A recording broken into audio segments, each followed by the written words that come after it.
नमस्कार मेरे प्रिय साथियों, आप सभी का हायर एजुकेशन वर्ल्ड चैनल को बहुत-बहुत स्वागत है।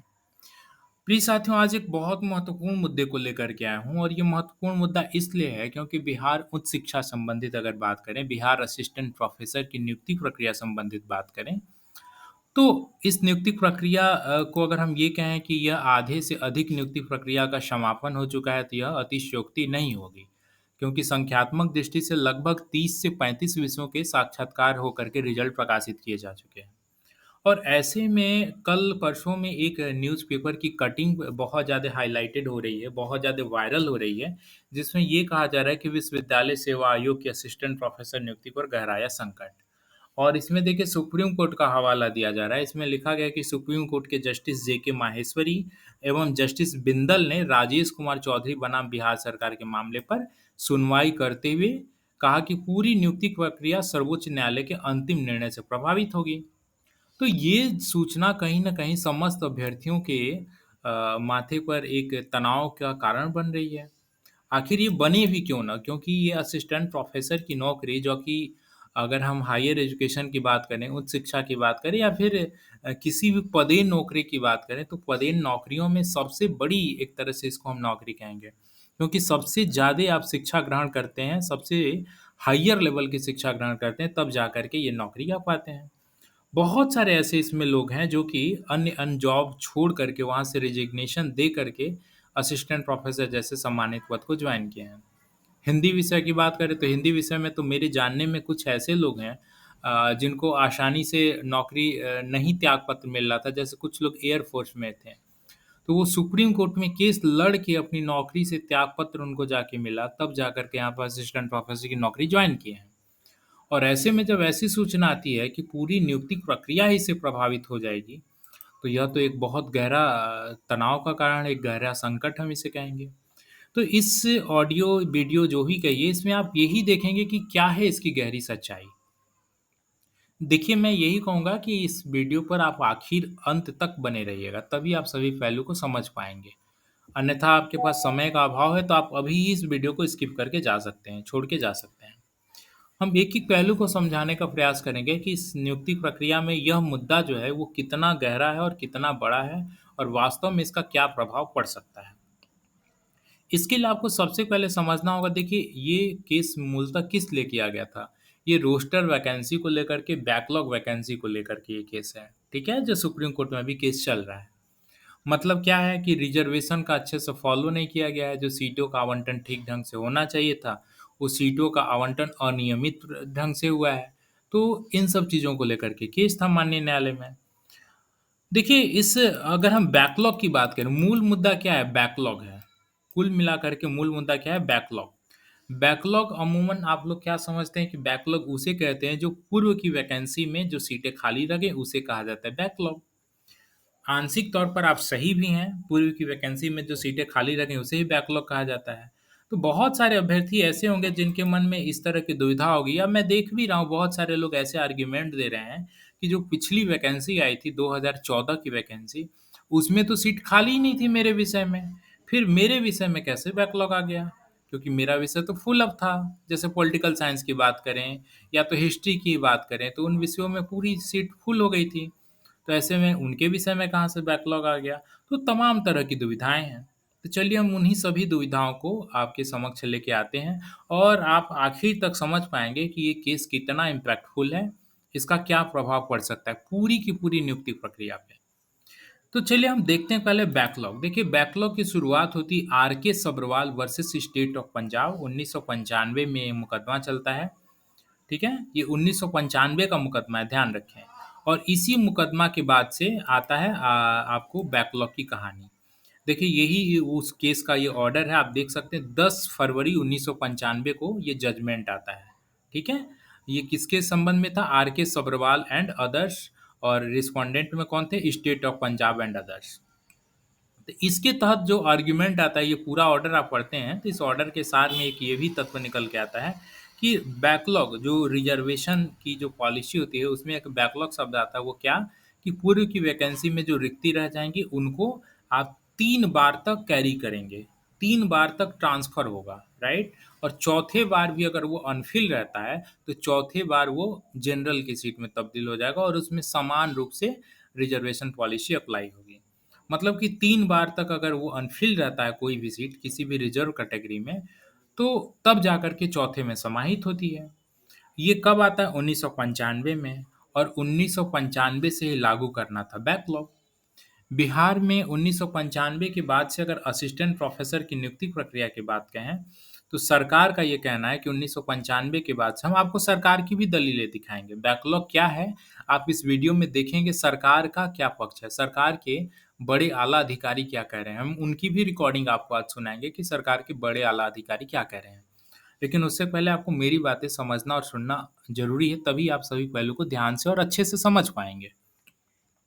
तो देखिए, सरकार का ये कहना था चूँकि 1995 से बैकलॉग लागू होना था, लेकिन बिहार में 1995 के बाद से क्या पहली ही वैकेंसी है क्या 2020 जो कि यहाँ पर बैकलॉग देखने को मिल रहा है?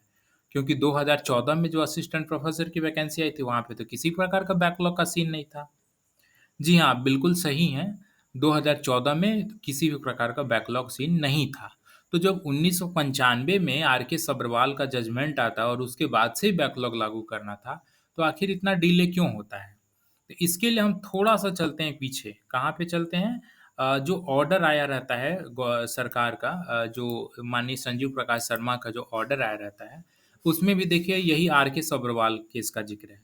आप ये ध्यान रखें ये ऑर्डर कब का आया हुआ है, ये ऑर्डर बहुत पहले का जो अमोद प्रमोदी एंड अदर्स से संबंधित ये मैटर था, उसी में ये ऑर्डर आया हुआ है, राइट? और ये ऑर्डर देख लेते हैं इसका डेट क्या है, ओके? 1 मिनट चलिए इसमें हम स्क्रॉल डाउन करके चलते हैं नीचे, इसके बाद ये देखिए 24 फरवरी 2023 का ऑर्डर है। लेकिन ये ऑर्डर बहुत ही एक तरह से लैंडमार्क इसको कहेंगे, ये एक दिशा निर्धारित करने वाला ऑर्डर है। देखिए, इसमें भी वही R K. Sabharwal and others case का ज़िक्र किया गया जिसको मैंने आपको दिखाया।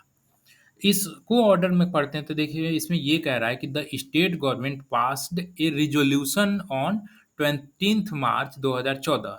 2014 20 मार्च को एक रिज़ोल्यूशन पास करती है और ये क्या डिसाइड करती है कि deciding that out of the total number of post requisition by the university, मतलब यूनिवर्सिटी से जितना टोटल पोस्ट प्राप्त होता है उसमें से 75% को ये वैकेंसी, मतलब सब्जेक्ट वाइज 75% को पर विज्ञापन निकालेंगे, वैकेंसी निकालेंगे और बाकी जितना, ठीक है, 25% ये होल्ड कर देंगे, पेंडिंग कर देंगे। लिख रहा है clearance and 25% was kept pending as backlog.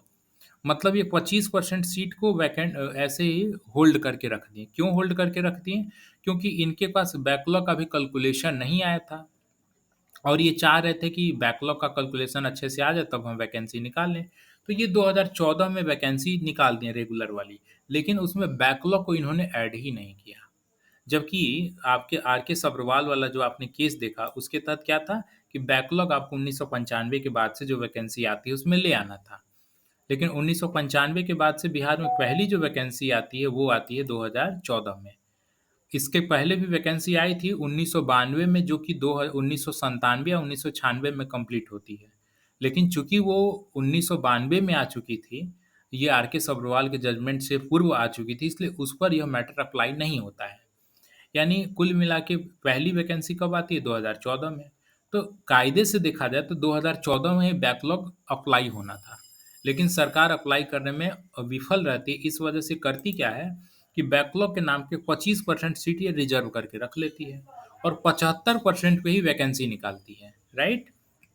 और ये 25% को जो रिज़र्व रखी रहती है, वो यह मान के चलती है कि जो अगली वैकेंसी निकालेंगे, उसमें इस बैकलॉग को हम वहाँ पे स्थापित कर देंगे। तो अब प्रश्न उठता है कि क्या आर.के. सब्रवाल की क्या ऑर्डर का ये उल्लंघन नहीं हो रहा है? क्योंकि आर.के. सब्रवाल का तो 1995 के बाद से ही बैकलॉग लागू करना था। और ये जब 3 वैकेंसी में कैरी करने की बात कर रहे हैं, तब तो एक वैकेंसी 2014 वाली इसी तरह छूट गई। उसमें तो बैकलॉग शामिल ही नहीं हो पाया। और 2014 के बाद जो 2020 आती है, यह तो पहली वैकेंसी एक प्रकार से हो गई जिसमें कि बैकलॉग शामिल कर रहे हैं। आपकी बात बिल्कुल सही है। लेकिन अब यहाँ पे थोड़ा-सा समझिएगा। बिल्कुल आपकी बात आंशिक तौर पे बिल्कुल सही है। आप जो भी समझ रहे हैं, एकदम सही समझ रहे हैं और इसीलिए तो मैटर अटक रहा है कि 2014 में ही जो बैकलॉग आना था, तो 2020 में क्यों लाते हैं? तो देखिए एक्चुअल में जो टोटल सीट हासिल होती है, उस टोटल सीट का इसीलिए तो 25% रख लिया गया।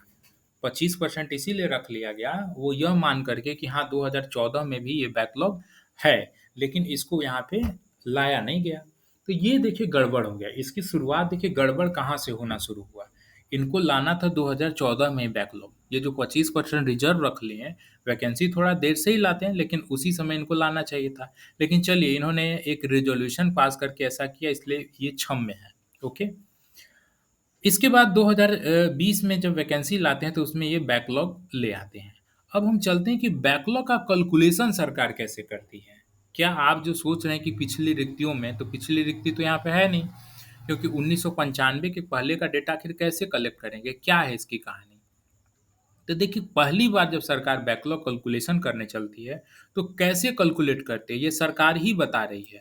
ठीक है। इसके बाद सरकार की हम दलील भी आपको सुनाएंगे। सरकार की पूरी क्या इसके पीछे दलील है, ऑडियो के रूप में यहाँ पे आपको सुनाएंगे। आप खुद देखेंगे सरकार के आला अधिकारी क्या बोल रहे हैं।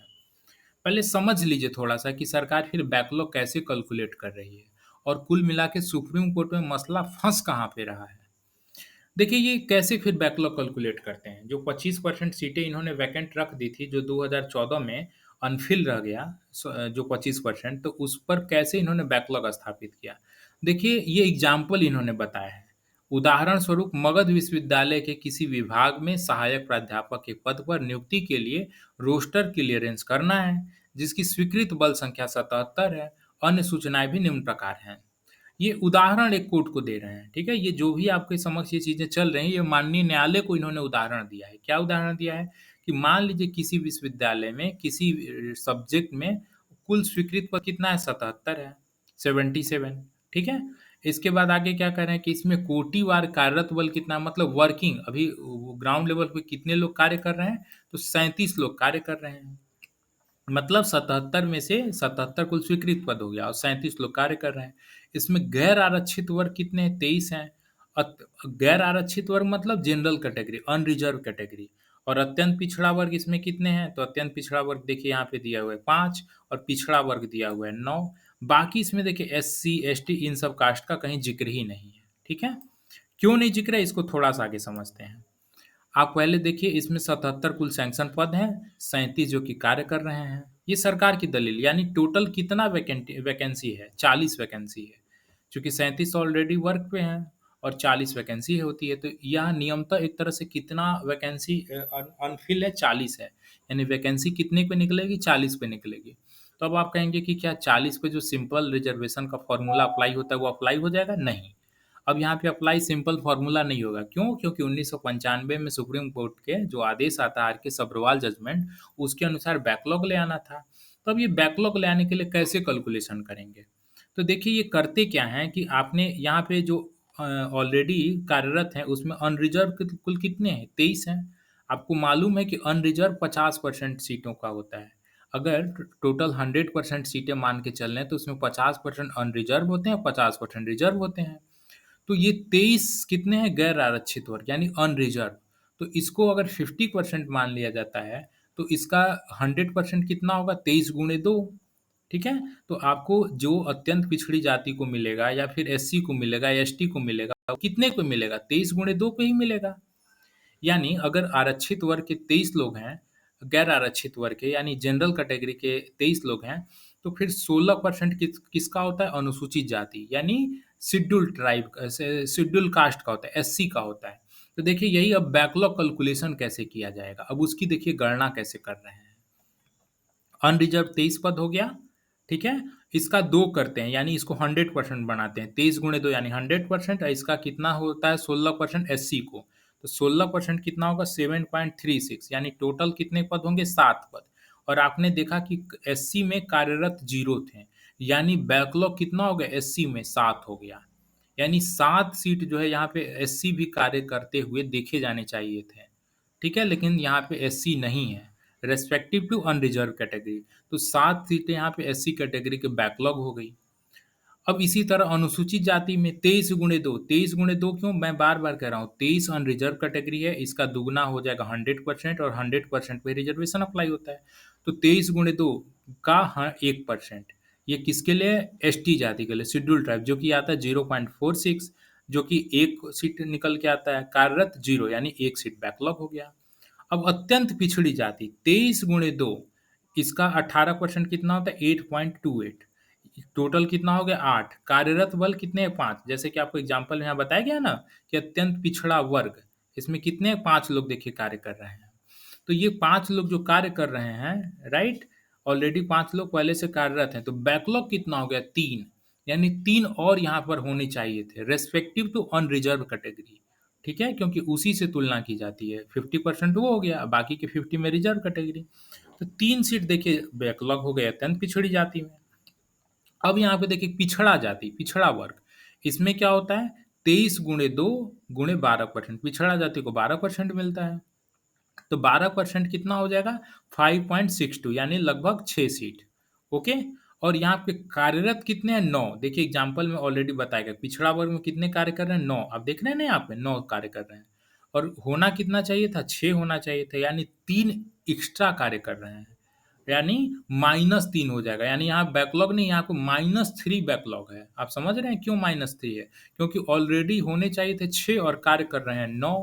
तो जो, अच्छा, इसी तरह पिछड़े वर्ग की महिला में देख लीजिए तो 3% मिलता है पिछड़े वर्ग की महिला में। 23 गुणे 2 का 3% 1 होगा, यानी कार्य कितने कर रहे थे? 0, यानी 1 सीट यहाँ पे हो गया। अब सारा माजरा समझिए, यानी कुल बैकलॉग कितना निकल के आया? 12। अब 40 सीट जो आप यहाँ पे देख रहे थे, जो वर्किंग स्ट्रेंथ था 37, और 40 सीट वैकेंट निकल के आ रही थी, अब 12 सीट पहले ही बैकलॉग के लिए काट लिया जाएगा। ठीक है। अब बैकलॉग के लिए कैसे कैसे काटा जाएगा? अब जो बैकलॉग पहले 4 सीट इनको अलग से दे दिया जाएगा, सॉरी 7 सीट अनुसूचित जाति को, 1 सीट अनुसूचित जनजाति को, अत्यंत पिछड़ा को 3 दे दिया जाएगा, और पिछड़े वर्ग की महिला को 1 दे दिया जाएगा। अब यहाँ पे देखिए पिछड़ा वर्ग की संख्या होगा, यहाँ पे उनकी 3 सीट ऑलरेडी कट कर ली जाएगी।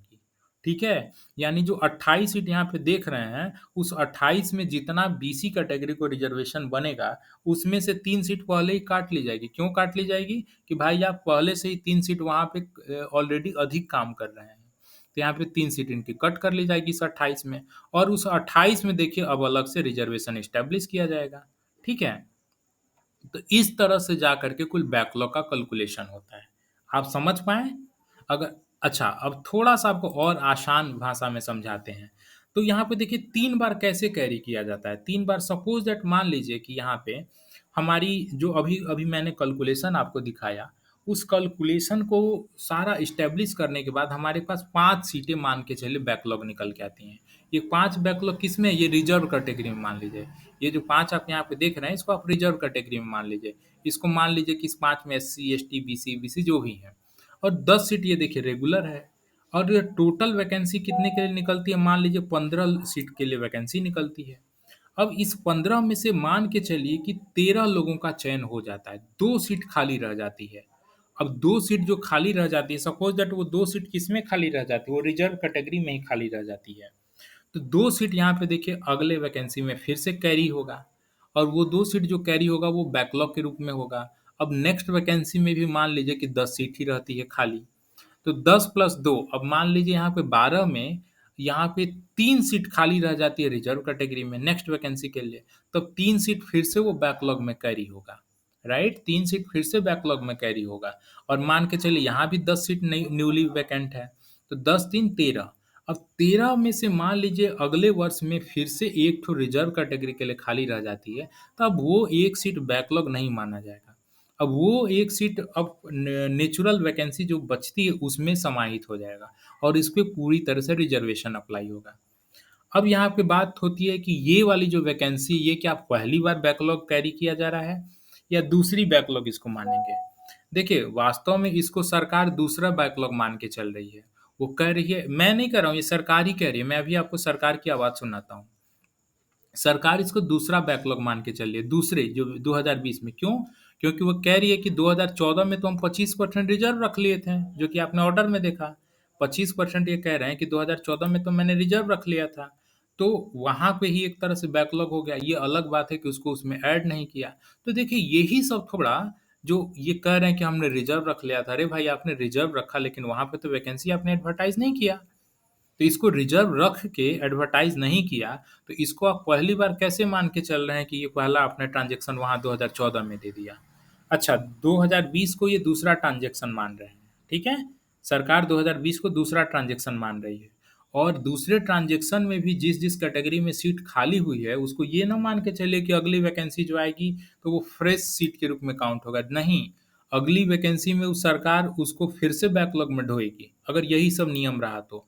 और अगली वैकेंसी में वो फिर से उसी रिजर्व कैटेगरी, जैसे साइकोलॉजी में मान के चले एससी कैटेगरी में लगभग 52 सीटें खाली हैं, तो 52 सीटें फिर से अगली वैकेंसी में ऐड ऑन हो जाएगी। क्यों? क्योंकि वो तीसरी ही वैकेंसी रहेगी बैकलॉग वाली। हाँ, अगले बार के बाद भी अगर सीट खाली रहती तब वो जाके इन जनरल सीट बन जाएगी। ये जो सरकार का नियम है। लेकिन देखिए कशमकश कहाँ पे फँसता है, सुप्रीम कोर्ट में मैटर कहाँ पे फँस रहा है। ओके, हम उस पे चलते हैं सुप्रीम कोर्ट के मैटर के। पहले चलिए थोड़ा-सा देख लीजिए कि जितनी बातें मैंने आपको समझाया है, वही-वही चीज़ें क्या सरकार भी कह रही है? थोड़ा-सा सरकार की दलील सुनिए कि सरकार बैकलॉग किसे कहती है। ओके, मैं आपको ले आ चुका हूँ माननीय न्यायालय में जो बहस प्रक्रिया चल रही थी, वहाँ पे सरकार ने कैसे-कैसे बैकलॉग को समझाया था।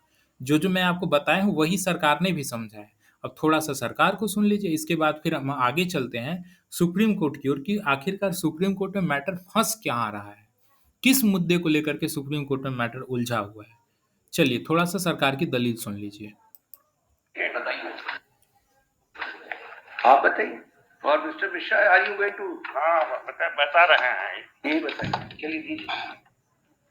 मिलॉर्ड आर के सबरवाल केस में सुप्रीम कोर्ट ने जो जजमेंट दिया है 1995 में, पोस्ट बेस्ड रिजर्वेशन का कॉन्सेप्ट आया, उसी के तहत बिहार सरकार में आज तक रिजर्वेशन दिया जाता है। उसका यह है कि टोटल जितना पोस्ट होता है सैंक्शन, उसको परसेंटेज के हिसाब से दिया जाता है। और सपोज दैट 50 अगर है, 50 में एससी का अगर 16% के हिसाब से 8 होना चाहिए। आपने पोस्ट वाइज रोस्टर बना दिया क्या? पोस्ट वाइज, आपका पोस्ट वाइज रोस्टर चल रहा है जी 95 Bihar backlog has been, how you have calculated the backlog? जी वो वर्किंग स्ट्रेंथ के आधार पर, वर्किंग स्ट्रेंथ के आधार पर। सपोज दैट अगर टोटल 100 है सैंक्शन, 50 लोग कार्य कर रहे हैं, तो 50 में 16% के हिसाब से एससी का 8 होना चाहिए। अगर एससी का 8 है देयर इज नो बैकलॉग, अगर एससी का 8 नहीं है 6 है तो there is 2 backlog, shortage is called as backlog. तो हम लोग टोटल को करते हैं कि दो ग्रुप में बांट देते हैं, रिजर्व और अनरिजर्व में बांट देते हैं। अगर अनरिजर्व का, so for backlog, how many years backlog will be continued? so वो is it not there that after 3 selection process he yes sir gets lapsed? yes sir yes तो लैप्स के अंदर वो जनरल के लिए चली जाएगी पोस्ट। जी वो तो आप उसको पोस्ट को फिर आप टोटल स्ट्रेंथ पे तो नहीं निकाल सकते। 3 बार ट्राई करने के बाद अगर वो पोस्ट अनफिल्ड रह जाता है तो तब उसके बाद वो टोटल स्ट्रेंथ में तो नहीं रहेगी ना जी। नहीं, वो अनरिजर्व पे चला जाएगा, वो मेरिट क्लास में चला जाता है और समझेंगे कि उनका कोटा पूरा हो जाएगा। 3 आफ्टर 3 एडवर्टाइजमेंट, 3 बार प्रयास करने के बाद। How many advertisements have already taken after 95? ये दोनों डिपार्टमेंट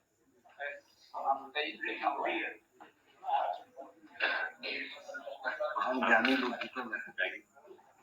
फिर जबरदस्त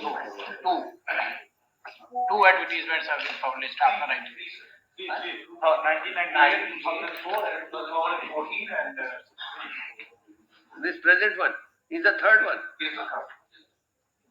third one is fourth one. This one is the fourth one. This is the fourth one, na? So it will be lapse. So they will lapse. आप फिर वो backlog वाली कैसे post आपने इंक्लूड कर ली?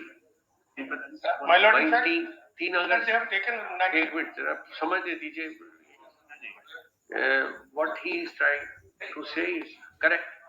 That 3 times for 3 times post can be carried forward, and it will be against the number of posts. That reservation has to be done accordingly. You tell us exactly how many times selection process has been conducted. That it boils down to that.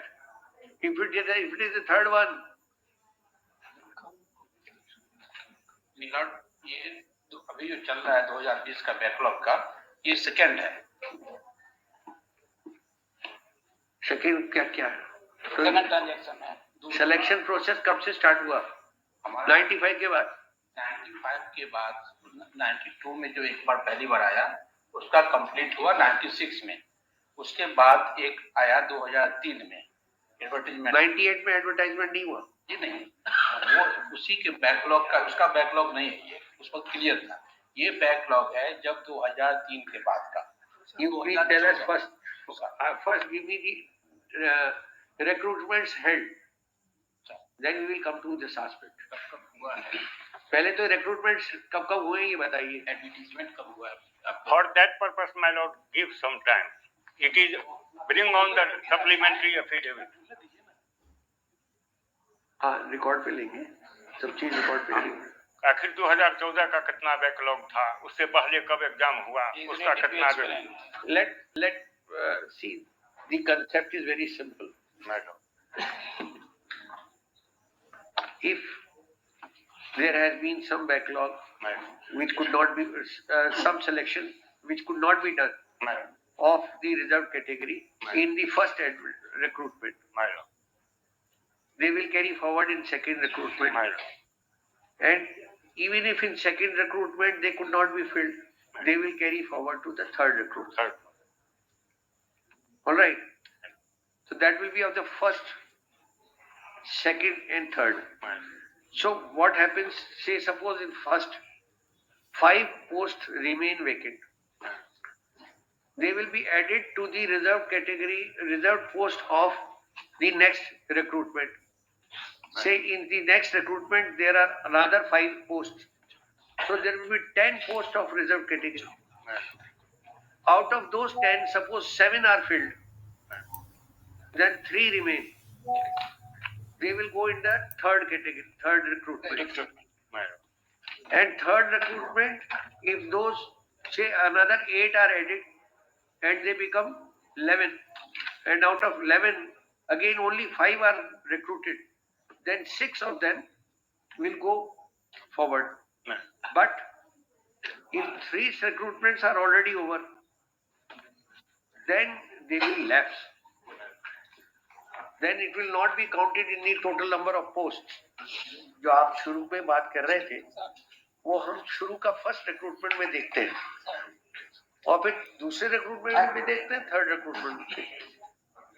पर जो lapse होती है उसके अंदर ये नहीं रहता continuous, क्योंकि साहब पहले वाली की लैप्स हुई है, अभी तक नहीं है। पहले वाली की तो फिलअप हो गई और अब आप कहो कि नहीं साहब ये तो 3 जो बची हैं, 6 बची हैं, नहीं सर, ये लास्ट वाली की रिक्रूटमेंट है, ये नहीं होगा सर। 3 ट्रांजेक्शन तक तैयारी करेंगे उसको, बस बीच में अगर नहीं मिला तो आप हमें लिखा एक्सचेंज करते हैं तो सर। उसके हिसाब से आपने जो चार्ट बनाया है, सर, जिस बेसिस पे आपने ये रिक्रूटमेंट का नोटिफिकेशन भेजा पीएससी को, वो दिखाइए, वो बताइए आपने जो बना कर दिया। भाई आपने किसी ने बैठ के कहीं ना कहीं तो एक्सरसाइज करी होगी। Is it not there on record anywhere with you? On your original record भी मांगा था लास्ट ऑर्डर में। वही हम पूछ रहे हैं। It is not there. Somebody has just prepared it. ऐसा तो नहीं होगा। It has to. Somebody must have carried out that exercise. Mohan जवानी हम नहीं बोलेंगे आपस में।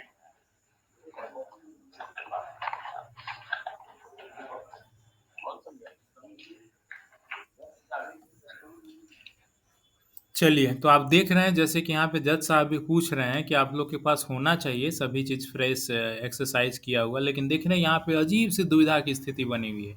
जितने भी यहाँ पे सरकार के आला ऑफिसर हैं, चाहे रेखा कुमारी हों शिक्षा निदेशक या फिर जितने भी आला अधिकारी हैं, सब यहाँ पर हैं पदेन लोग, लेकिन सब में दुविधा की स्थिति बनी हुई है कि उनके पास कुछ स्पष्ट है ही नहीं। देखिए सुप्रीम कोर्ट में फिर क्यों अटका हुआ है, क्या है? आपने यहाँ पे देखा जज साहब भी क्या कह रहे हैं कि 3 बार कैरी होना चाहिए।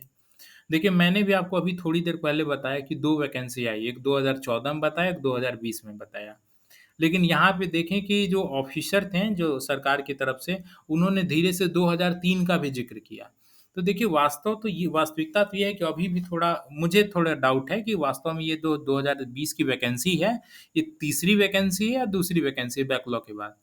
लेकिन सबसे बड़ा प्रश्न यह है कि आपने बैकलॉग को तो 1995 के बाद से प्रत्येक वैकेंसी में लाना था, लेकिन आप सीधे ड्रॉप इसको कहाँ करते हैं 2020 में। तो फिर आप किसको कैसे कैरी कर रहे हैं? इसको कैरी करना कहा जाएगा? आप अलग से 25% रिजर्व रख लीजिए और एक ही बार ले आइए और कहिए कि हम तो 3 वैकेंसी बाद लाए हैं और उधर भी। इसको कैसे, किस प्रकार से आप कैरी कर रहे हैं भाई? इसको कैरी करना कहा जाता है क्या 3 रिक्रूटमेंट में? आप तो एक तरह से कैरी किए ही नहीं, सीधे तीसरे वैकेंसी में ले आके पटक दिए और चौथे में बोलेंगे कि हम 3 वैकेंसी के बाद लेकर के आए हैं इसको, इसलिए हम इसको अब जनरल सीट करेंगे। तो यह भी तो गलत होगा। तो यह देखिए पहली डाउट तो यह है कि आपने बैकलॉग को शुरू से अप्लाई करना था, आपने शुरू से अप्लाई नहीं किया, यह कैसे आपने किया? ठीक है? दूसरी बात, सबसे बड़ा यक्ष प्रश्न यह है कि जो अभी-अभी मैंने आपको दिखाया कि सरकार कैसे-कैसे की है, रिज़र्वेशन पॉलिसी को अप्लाई की है, यह तो बिल्कुल नियमतः ठीक है, बिल्कुल ही सही है, ठीक है? इसी तरह जब पहली बार बैकलॉग अप्लाई होने जाएगा, तो आखिर कैसे कोई करेगा? इसी तरह वर्किंग स्ट्रेंथ के ही आधार पे जाएगा, देखेगा, गणना करेगा। लेकिन प्रश्न ये उठता है कि ये जो दलील आपने दिया है, कब दिया है? 2020 की वैकेंसी को आपने कैसे-कैसे रेक्टिफाई किया या कैसे-कैसे कैलकुलेशन किया उसके लिए दिया है।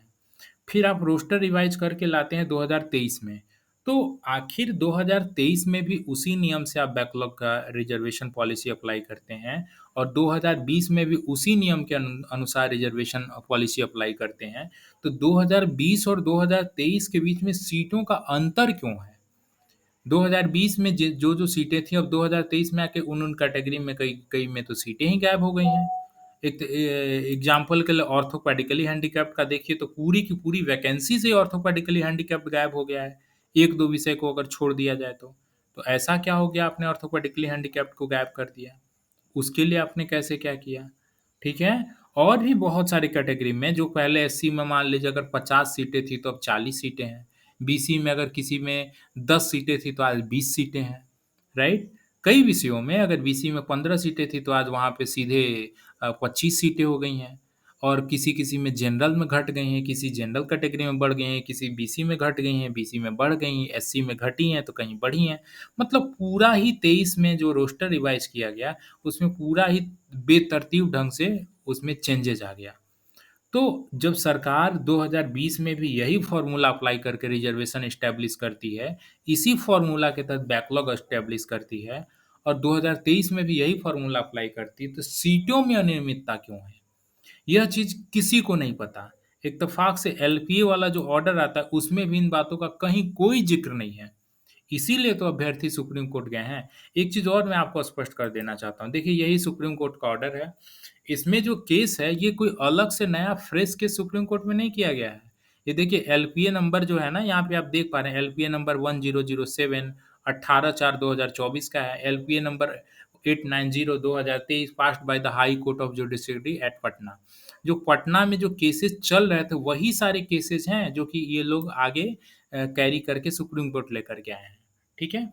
क्यों ऐसा करना पड़ा? क्योंकि सुप्रीम एलपीए में जो ऑर्डर आता है, उसमें कहीं ऐसा स्पष्टीकरण नहीं रहता है कि वास्तव में जो सीटों का आवंटन किया गया है, जो अलग-अलग निकल के आ रही हैं, ऐसा कैसे हुआ है? ये फ़ॉर्मूला तो वहाँ पे बताया ही नहीं गया है एलपीए वाले ऑर्डर में। कुछ भी स्पष्ट नहीं है।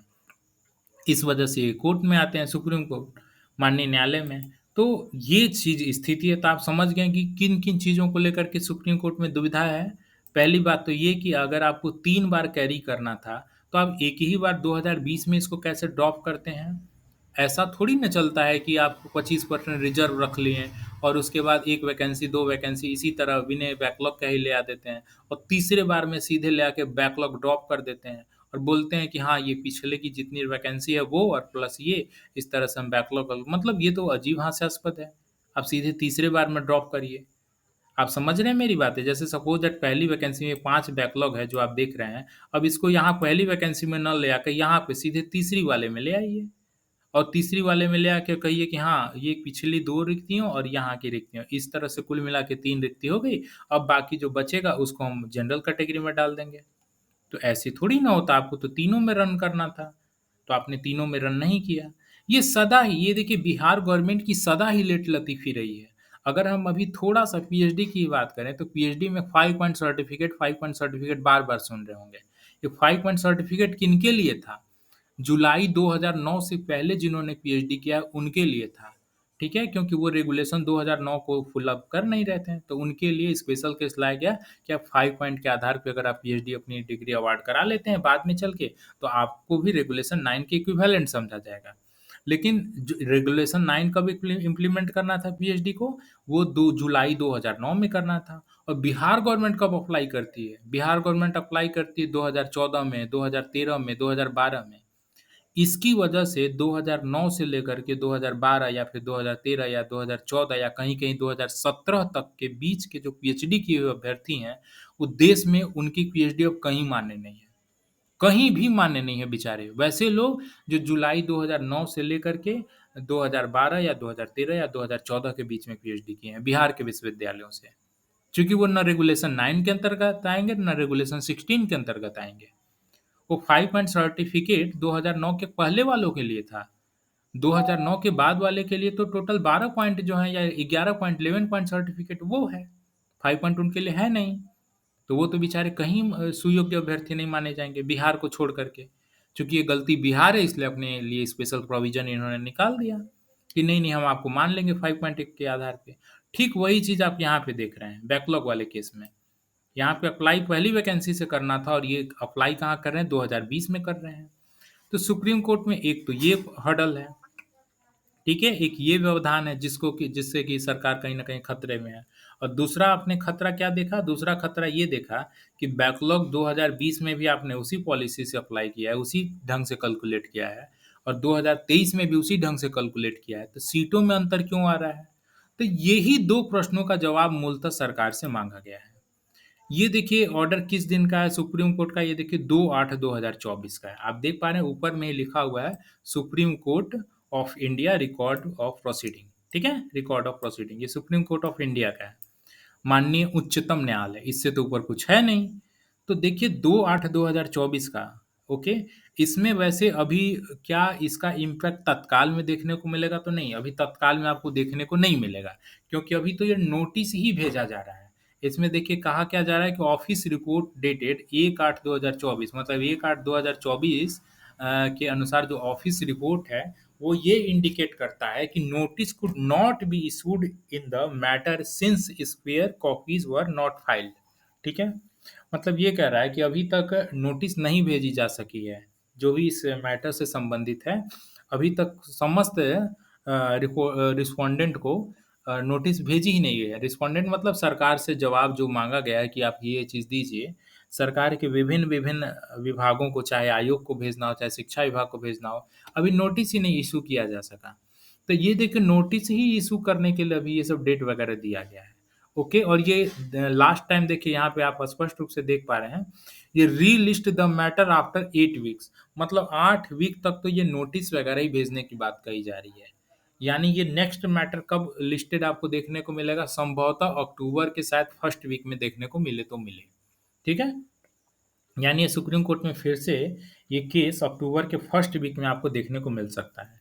ये नीचे वाला जो लाइन है ना, ये देखिए क्या कर रहा है कि recruitment if any made by the respondent shall be subject to the final outcome of this petitions.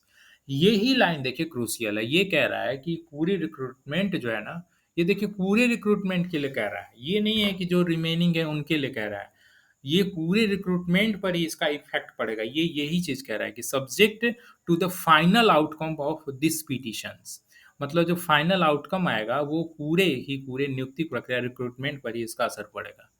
ये लास्ट की जो लाइन है ना वही क्रूशियल है। तो देखना यही है कि आखिर इसमें सरकार क्या जवाब देती है, सरकार इसको कैसे डिफेंड करती है कि पहली बात तो जो 3 बार आपको कैरी करना था आपने 3 बार कैरी नहीं किया, सीधे 2020 में लाके जंप करा दिए। दूसरी बात कि जो बैकलॉग जो आपने 2 बार अलग-अलग ढंग से कैलकुलेट किया, वो ऐसा कैसे कैलकुलेशन आपने किया कि उसमें अंतर नज़र आ गया? कोर्ट का आदेश था कि बैकलॉग और रेगुलर वैकेंसी को बाय फॉरगेट करना था। आपने बाय फॉरगेट किया, बहुत अच्छी बात है। लेकिन बाय फॉरगेट करने में ऐसा क्या आपने कर दिया कि अलग-अलग दिखाते समय इतना अलगाव दिखा दिया कि पहले की वैकेंसी में कुल सीटें और अभी वर्तमान में जो 2023 में रिवाइज़ करने के बाद जो सीटें निकाली उनमें बहुत ज़्यादा अंतर आ गया। इन्हीं 2 मूल बातों का जवाब देना है। अगर सरकार इसका अच्छे से जवाब नहीं दे पाती है, तो शायद इसका अंजाम समस्त अभ्यर्थियों को भुगतना पड़ सकता है। शायद इसका अंजाम समस्त अभ्यर्थियों को भुगतना पड़ सकता है। सुप्रीम कोर्ट में ऐसा कई बार देखा गया है ऑर्डर या फिर ऐसे कई ऑर्डर को अगर हम यहाँ बंगाल की ही बात करें, पश्चिम बंगाल की, तो वहाँ पे किसी शिक्षक या फिर किसी ऐसी नौकरी में था जो कि ज्वाइनिंग हो जाने के बाद उनकी पूरी वैकेंसी ही निरस्त कर दी गई। और भी बहुत सारे इश्यूज हैं, ठीक है? तो इस चीज़ को लेकर के शायद ये बहुत गंभीर इशू है। तो इसको शायद इतना हल्के में सही बात है कि नहीं लिया जा सकता है। अगर सरकार अच्छे से इस बात का डिफेंड नहीं करती है, तो नो डाउट ये पूरी वैकेंसी पर ही एक गहन खतरा है। शायद ये वैकेंसी निरस्त भी हो सकती है। लेकिन फिर भी हम ऐसे ही कामना नहीं करते हैं कि इस तरह की कोई चीज़ हो, और हमें अपने इस गवर्नमेंट पे पूरा यकीन है, बिलीफ है कि सरकार ज़रूर कोई ना कोई बीच का रास्ता निकालेगी और स्पष्ट रूप से सभी चीज़ें बताने में सफल होगी कोर्ट को, माननीय सुप्रीम कोर्ट को, कि आखिर इन्होंने ऐसा क्या किया, क्या मूल रूप से वजह थी कि जिस वजह से ये सीटों में अंतर निकल के आया, और बाकी जो भी कंटेंशन है वो सभी चीज़ों को उम्मीद करते हैं कि सरकार स्पष्ट रूप से बताएगी। आप चैनल पे आखिर तक बने रहें, बहुत-बहुत इसके लिए धन्यवाद। और मैंने आपको जितनी बातें बताई हैं, अगर आप सच में समझ पाए हैं, तो आप प्लीज़ कमेंट में ज़रूर आप लिखें अंडरस्टूड, या मतलब येस करके, येस आई कैन अंडरस्टैंड, या कुछ भी ऐसा बातें समझ आई, ये चीज़ें आप ज़रूर लिखें ताकि मैं समझ पाऊँ कि नहीं वास्तव में जो मैं बता रहा हूँ वो आप समझ भी पा रहे हैं। ठीक है? और वीडियो पसंद आए तो लाइक करें, और इसे बहुत जितना अधिक से अधिक हो शेयर करें ताकि लोगों के मन की दुविधाएँ दूर हों, लोग स्पष्ट रूप से समझ पाएँ। और चलते-चलते एक चीज़ और मैं कहना चाहूँगा, इस नियुक्ति प्रक्रिया में मैं देख रहा हूँ, जितने भी असफल अभ्यर्थी हो रहे हैं भिन्न-भिन्न कारणों से, वो सभी कोर्ट का रुख करने लग रहे हैं। तो देखिए, आपको अपनी समझदारी और अपने विवेक के अनुसार निर्णय लेना चाहिए। आप हर चीज़ को लेकर के कोर्ट में ना जाएँ, क्योंकि इससे आपकी आर्थिक क्षति होगी और इसका आपको बहुत ज़्यादा कोई बेनिफिट नहीं मिलने वाला है, आर्थिक क्षति के अलावा। जो एथिकल इश्यू हो, जो वास्तव में लग रहा है कि नहीं ये लॉजिकल है और इसको आपको कहीं न कहीं बेनिफिट मिल सकता है, उन्हीं चीज़ों को लेकर के जाएँ, राइट? तो चलिए, आप चैनल पे आखिर तक बने रहें, इसके लिए आपका बहुत-बहुत धन्यवाद। उम्मीद करते हैं कि वीडियो पसंद आया होगा, और आगे जो भी मुद्दे निकल के आएँगे, आपके समक्ष में ज़रूर लाने की कोशिश करूँगा। चैनल को आखिर तक बने रहें, इसके लिए थैंक यू सो मच।